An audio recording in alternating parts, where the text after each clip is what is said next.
This is a challenge because essentially what we're seeing is a moving of the goalposts. When the fact of the matter is the last pan-Canadian climate change framework that was signed by all of the First Ministers in this nation was the Vancouver Declaration.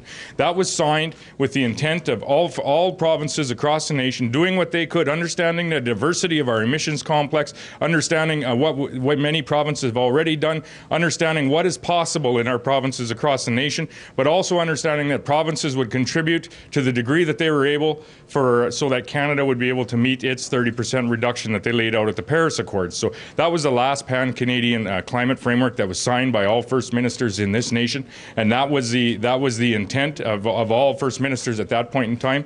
With this discussion today, that is essentially moving the goalposts. What did he say? What exactly did he say? How is he moving the goalposts? Some provinces may have to do more to ensure that, in the case that some provinces may not be able to achieve that. So he can speak precisely to what that is.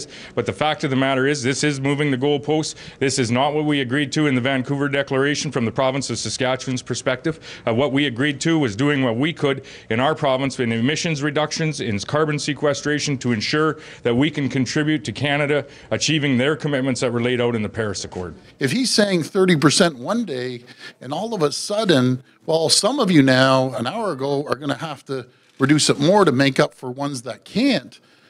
What is that number? Is it 35? Is it 40? What is it? They changed the goalpost.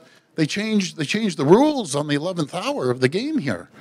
I wish I knew. I wish you'd say, okay, Ontario, you're pegged at 40. Alberta, you only have to do 20.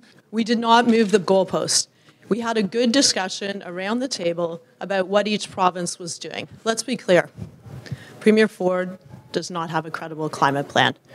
That Premier Ford believes that it should be free to pollute, and under their plan, which is extremely thin on details, it's been widely panned, that they would pay polluters not to pollute.